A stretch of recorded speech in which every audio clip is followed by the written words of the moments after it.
Hello humankind, hope you all are fit and fine. The Phytoplankton Academy welcomes you all and आज हम UGC net environmental science जो कि paper 2 होता है ये आपका 2022 में कराया गया है उसको सॉल्व करेंगे।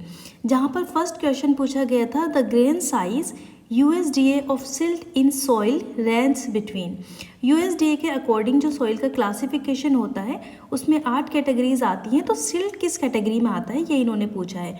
USDA क्या होता है? United state department of agriculture, जहाँ पर सॉइल पार्टिकल्स को हमने कैटेगराइज किया है। सबसे पहले आता है यहाँ पे ग्रेवल। ग्रेवल का जो साइज़ है बच्चों वो होता है मोर देन 2.0 मिलीमीटर। उसके बाद आते हैं वेरी कोर्स पार्टिकल्स, ये आपके 1 से 2 मिलीमीटर के बीच के होते हैं। देन कोर्स ये आपका 0.5 से 1 मिलीमीटर के बीच में आता है। देन मीडियम होता है 0.25 से 0.50। उसके बाद आते हैं फाइन पार्टिकल, ये सारे सॉइल की कैटेगरीज हैं, उसमें साइज आता है 0.1 से 0.25। देन वेरी फाइन पार्टिकल्स 0.05 से एंड 0.1। अब जो सेकेंड लास्ट होता है वो आपका होता है सिल्ट, ओके।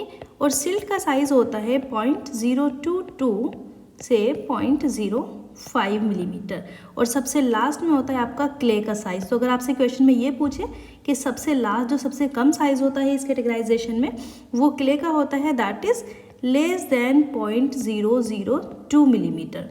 तो सिल्ट का साइज हमें यहाँ पे देखना था, दैट इज 0.002 से 0.05 मिलीमीटर। तो यहाँ पे आपका ऑप्शन होगा डी 0.005 to 0.002, ये सिल्ट का साइज है। Question number second, what will be the concentration of 40 ppb SO2 in microgram पर metre cube unit at 25 degree Celsius. तो यहाँ पे जो कंसंट्रेशन दी है वो इन्होंने ppb में दी है, यहाँ पे माइक्रोग्राम पर मीटर क्यूब में पूछी है। तो सबसे पहले हमें इसका फॉर्मूला समझना है। जब कंसंट्रेशन हम ppb से माइक्रोग्राम पर मीटर क्यूब में चेंज करते हैं तो वहाँ पर हमारी जो कंसंट्रेशन होती है ऑलरेडी ppb में, उसको हम उसके मॉलिक्यूलर मास से मल्टीप्लाई करते हैं, देन डिवाइड विद 24.45। तो यहाँ पे SO2 की कंसंट्रेशन कितनी दी है 40 इंटू SO2 का मॉलिक्यूलर मास कितना होता है 64, ये आप निकाल भी सकते हैं। यहाँ पर S का होता है 32 32, देन O का 16 32, ये टोटल हो जाएगा आपका 64। इसको हम डिवाइड करेंगे 24.45 से, तो यहाँ पर आपका आंसर आएगा 104.7 माइक्रोग्राम पर मीटर क्यूब। ये जो टेम्परेचर की बात की, टेम्परेचर कांस्टेंट होता है, इस कांस्टेंट टेम्परेचर पर ही हमने कॉन्सेंट्रेशन निकाली है। तो यहाँ पे आपका आंसर आ जाएगा 104.7 माइक्रोग्राम पर metre cube. Question number 3, national ambient air quality standard typically includes the following components. क्या क्या होता है? जब हमने ये वाली नेशनल एम्बिएंट एयर क्वालिटी का स्टैंडर्ड पढ़ा था, इसको हम नाक से भी रिप्रेजेंट करते हैं NAAQ। तो बच्चों ये CPCB के जरिए दिया गया है। CPCB क्या होता है? नेशनल लेवल पर सेंट्रल पॉल्यूशन कंट्रोल बोर्ड। वहाँ पे इसको हमने कैटेगराइज किया है कुछ केमिकल्स एंड केमिकल क्लासेस के बेसिस पे। बहुत ज़्यादा पॉल्यूटेंट्स इसके अंदर आते हैं, मैं आपको बताती हूँ का sulphur dioxide, nitrogen oxide, particulate matter आता है जिनका साइज लेस देन 10 होता है, लेस देन 2.5 होता है। Then ozone, lead, arsenic, carbon monoxide, benzene and ammonia, benzopyrene, ये सारे केमिकल्स एंड केमिकल क्लासेस इसके अंदर आती हैं। तो बेसिकली ये इंडिकेटर की तरह हम यूज़ करते हैं। अक्सर आप न्यूज़ में भी सुनते होंगे कि अकॉर्डिंग टू नाक क्या स्टैंडर्ड चल रहा है हमारी एयर क्वालिटी का। इसमें एवरेज टाइम भी होता है कि with in this period time इतने ज़्यादा पॉल्यूटेंट्स रिलीज नहीं हो सकते, ये वाला, एंड पॉल्यूटेंट्स की फॉर्म एंड लेवल। तो यहाँ पर आपका option D would be your correct answer. अगला क्वेश्चन है, primary air pollutants differ from secondary air pollutant.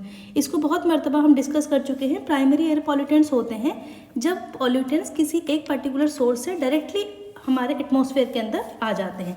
जैसे कि मान लो ये आपकी इंडस्ट्री है और इंडस्ट्री से जो धुआं निकल रहा है तो उसमें जो भी कुछ डायरेक्टली एंटर कर रहा है वो जो पॉल्यूटेंट्स होंगे वो आपके प्राइमरी होंगे। लेकिन अगर वो पॉल्यूटेंट्स किसी भी दूसरे पॉल्यूटेंट्स के साथ मिलके एक एसोसिएशन बना लेते हैं, एक रिएक्शन कर लेते हैं, तो जो पॉल्यूटेंट्स बनेंगे वो आपके सेकेंडरी पॉल्यूटेंट्स होंगे। तो प्राइमरी पॉल्यूटेंट्स क्या होते हैं? They are present in level that can be weighted on filter paper directly emitted from the identified source. ये आपका सही ऑप्शन होगा। नेक्स्ट बात करते हैं कंटिन्यूटी इक्वेशन एक्सप्रेशन। अगर आपको बच्चों जानना है ना कि primary and secondary air pollutants क्या क्या होते हैं, तो उनको आप मेरी लास्ट वीडियो में जाके देख सकते हैं। उसके अलावा मैं आपको कुछ बता देती हूँ एग्जाम्पल के तौर पे, जैसे सल्फर डाइऑक्साइड जो अभी मैंने आपको एग्जाम्पल दिया फैक्ट्री का, एंड नाइट्रोजन ऑक्साइड, ये डायरेक्टली रिलीज होते हैं तो इनको हम प्राइमरी पॉल्यूटेंट्स कहते हैं। और जब इनसे रिएक्शन होने के बाद जो स्मोक बनता है, जिसको हम फोटोकेमिकल स्मोक भी कहते हैं, या फिर पेरोक्सी एसिटाइल नाइट्रेट, ये आपके सेकेंडरी पॉल्यूटेंट्स होते हैं। Okay, continuity equation expresses the law of conservation. Continuity equation क्या बताती है? ये मैटर्स को कंजर्व करने की बात करती है कि हमारा जो फ्लो है, जो कि कंप्रेसिबल, इनकम्प्रेसिबल, इस तरह के फ्लो में जो मैटर होता है वो कंजर्व रहता है। तो मैटर को हम क्या कहते हैं? मास कहते हैं। तो ये कंटिन्यूटी ऑफ एक्सप्रेशन होगा mass. Next, which of the following statement correctly represent the environmental wisdom world wide.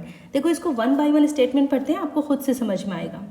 Our success depends on how we will manage the Earth's life support system mostly for our benefit।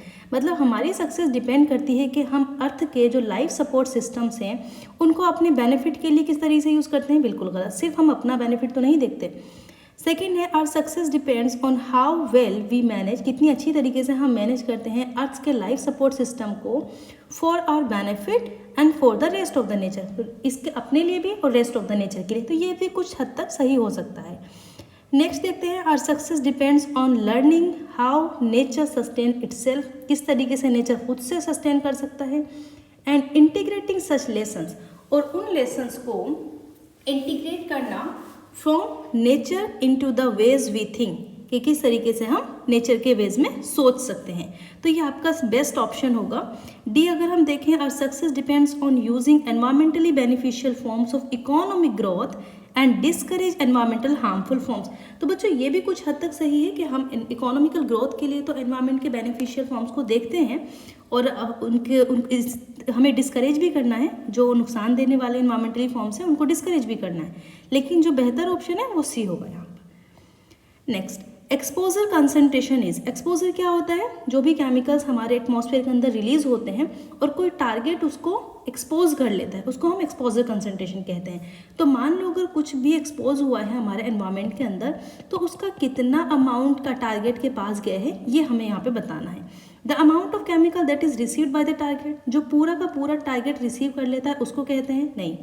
The amount of chemical present in the medium which N organisms has contact, मतलब जो medium है जहाँ से वो expose हुआ है और जो आपका टारगेट है, उन दोनों के बीच में जो मीडियम है और वहाँ पे वो रिलीज़ हुआ है, उसको हम कहते हैं एक्सपोजर कंसंट्रेशन, कि इतना एक्सपोज हो चुका है। The amount of chemical that is excreted by the target, ये ऑप्शन कह रहा है कि जो टारगेट ने रिसीव कर लिया उसके बाद उसने एक्सक्रीट कर दिया अपनी बॉडी से, वो अमाउंट एक्सपोजर का होता है। तो ये नहीं होता। Amount of chemical that is metabolize, यानी कि जो उसकी बॉडी ने पूरा एब्जॉर्ब कर लिया है, उसको हम एक्सपोजर कंसंट्रेशन कहते हैं। तो यहाँ पे ऑप्शन बी आपका सही आंसर होगा, क्योंकि ये होता है जो हमारी मीडियम के अंदर प्रेजेंट होता है और टारगेट्स उसके कॉन्टैक्ट में आ जाता है। नेक्स्ट क्वेश्चन है, इन इकोटैक्सोलॉजी स्टडीज ED50। ED50 का क्या अर्थ है? यहाँ पे जो भी हम मेडिसिन बना रहे हैं, इकोटैक्सोलॉजी, एक्चुअली ये टैक्सोलॉजी मतलब कुछ टॉक्सिक स्टडीज़ की बात यहाँ पे हो रही है। तो जब हम टॉक्सिक स्टडी को, मतलब अपने टॉक्सिन जो बनाते हैं उनको चेक करते हैं, तो क्या होता है, ये मान लो आपकी पॉपुलेशन है, इस कम से कम 50% पॉपुलेशन पर अगर हमने रिजल्ट डाला है, मतलब वो टॉक्सिन्स दिया है, तो उसमें एटलीस्ट हमारा जो अचीव है, हम 50% उसको अपने रिजल्ट को अचीव कर पाएँ। ये होता है इकोटॉक्सोलॉजी ED50। तो ये जो मेडिसिन होती हैं, बेसिकली ये ड्रग्स होती हैं, टॉक्सिन्स होती हैं, तो ये हम ह्यूमन पॉपुलेशन के ऊपर अप्लाई नहीं करते, एनिमल्स के ऊपर इनको अप्लाई किया जाता है। तो यहाँ पर आपका ए स्टेटमेंट सही होगा, the dose that affects 50% of population और ऑब्जर्व सब्जेक्ट। 95, 25, 50 ये सब नहीं होगा, 50% की बात होती है। A hypothesis that predicts a linear relationship in which rate of ecosystem process is maximum with greatest number of species। ये कौन सी हाइपोथेसिस कहती है? तो सबसे पहले मैं आपको बताती हूँ राइवेट हाइपोथेसिस क्या होती है। जब हमने बायोडाइवर्सिटी कंजर्वेशन वाला चैप्टर पढ़ा था, तब राइवेट हाइपोथेसिस पढ़ा था। उसमें क्या होता है कि जब हमने एक प्लेन के ज़रिए पढ़ा था कि मान लो ये आपका एक एरोप्लेन है, उसकी ये विंग्स होती हैं एरोप्लेन की। अगर इस एरोप्लेन के अंदर से जो भी पैसेंजर वहाँ पे जा रहे हैं वो एक एक करके उसके जो राइवेट्स होते हैं उनको धीरे धीरे तोड़ने लगें तो कुछ हद तक तो उसको नुकसान नहीं होगा, लेकिन वो कुछ देर बाद बहुत ज़्यादा डिसबैलेंस हो जाएगा। तो इससे क्या पता चलता है, हमारे इकोसिस्टम से अगर हम धीरे धीरे स्पेसीज़ को निकालते रहें तो हमारा जो इकोसिस्टम है वो डिसबैलेंस हो जाएगा। ये कहती है राइवेट हाइपोथेसिस। रिडंडेंसी हाइपोथेसिस कहती है, रिडंडेंसी का मतलब होता है बच्चों फालतू, मतलब अगर हम बिल्कुल लिटरल मीनिंग देखें तो ये फालतू होता है। इसके कहने का मतलब है कि हमारे इकोसिस्टम के अंदर जो प्लांट्स होते हैं, अलग अलग वेराइटी के जो प्लांट्स होते हैं, तो कुछ प्लांट्स ऐसे होते हैं जो सिमिलर फंक्शन परफॉर्म करते हैं।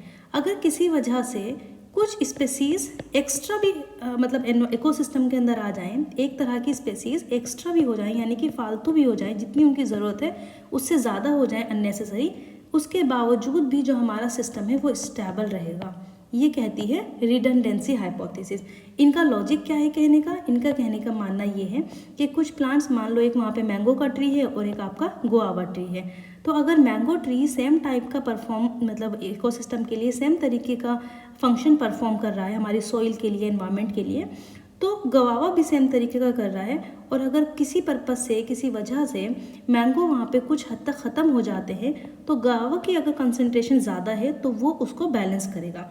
तो कहने का मतलब ये है कि जो स्पेसीज़ अननेसेसरी भी ज़्यादा होती हैं in case of plant community, वो भी फ़ायदेमंद होती है टू स्टेबलाइज द इकोसिस्टम। तो ये कह रही है रिडंडेंसी हाइपोथेसिस।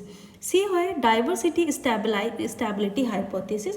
बेसिकली ये लीनियर रिलेशनशिप बताती है इकोसिस्टम का कि जितनी ज़्यादा मैक्सिमम स्पेसीज़ होंगी, ग्रेटेस्ट नंबर ऑफ स्पेसीज़, उतना ज़्यादा इकोसिस्टम आपका बैलेंस होगा। इसको समझाने के लिए इन्होंने एग्जाम्पल दिया है ट्रॉपिकल फॉरेस्ट का।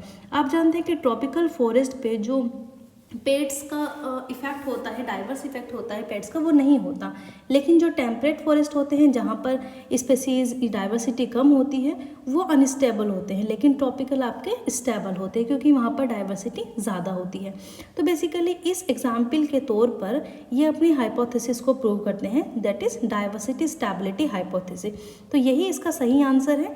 अगला डी ऑप्शन कहता है इडियोसिंक्रेटिक हाइपोथेसिस। इनका मानना ये है कि अगर स्पेसीज़ के नंबर में चेंज आ रहे हैं तो हमारे इकोसिस्टम पर उसका क्या इफेक्ट पड़ रहा है, उसका एक्चुअली में हमारे पास कोई भी ऑब्वियस पैटर्न नहीं है। तो इस वजह से हम बायोडाइवर्सिटी को अनप्रेडिक्टेबल कहते हैं, उसको हम प्रेडिक्ट नहीं कर सकते। ये इस हाइपोथेसिस के ज़रिए है। तो यहाँ पर आपका ऑप्शन सी करेक्ट आंसर होगा। क्वेश्चन नंबर 10 कहता है विच of the following is not a phase of secondary succession. Secondary succession अगर आपने नहीं पढ़ा तो आप मेरी वीडियो में जाकर देखिए, मैंने वहाँ पे सक्सेशन को बहुत डिटेल में कवर किया है। वहाँ पे क्या बता, सक्सेशन बच्चों होता क्या है कि जब किसी भी एक जगह पर स्पेसीज़ ग्रो होना शुरू होती है, उसके बाद दूसरी बड़ी बड़ी स्पेसीज़ ग्रो होती हैं, तो वो पूरी सीरीज़ चलती है। अब दो तरह का सक्सेशन होता है, एक होता है प्राइमरी सक्सेशन और दूसरा होता है सेकेंडरी सक्सेशन।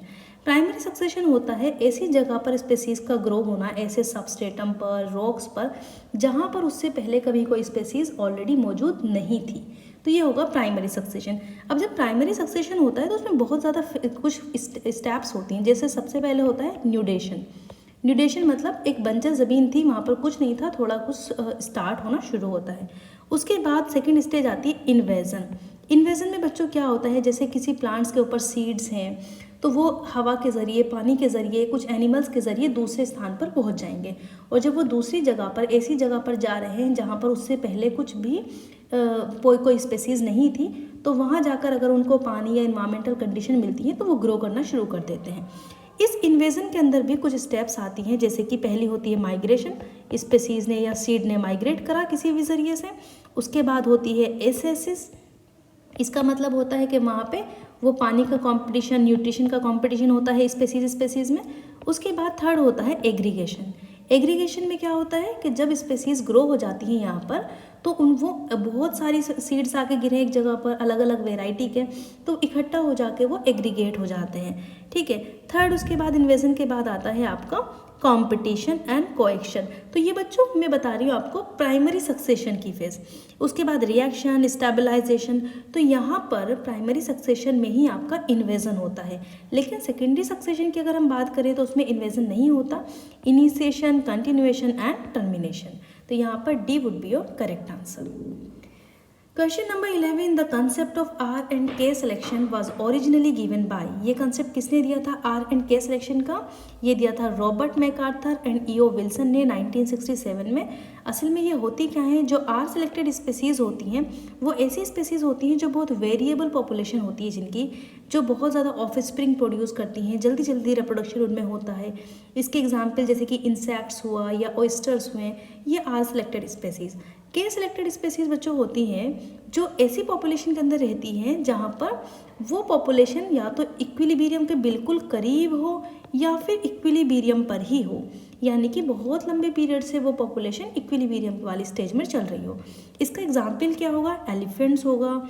यहाँ पे कंपटीशन बहुत होता है, के सिलेक्टेड स्पेसीज में कंपटीशन बहुत ज़्यादा होता है। स्पेसीज के एग्जाम्पल्स होंगे बेड्स, एलिफेंट, जिराफ्स, लेमर्स, ये सारे एग्जाम्पल। तो यहाँ पे ए आपका सही आंसर है। Question number 12, Coriolis effect. Coriolis effect क्या होता है? ये इस तरह का एक एपरेंट डिफ्लेक्शन होता है, जैसे हमारी अर्थ के ऊपर अगर कुछ भी रॉकेट्स कुछ भी छोड़ा जाता है तो कोरियोलिस इफेक्ट्स को कंसिडर किया जाता है। उससे क्या होता है? डिफ्लेक्शन होता है। क्यों होता है?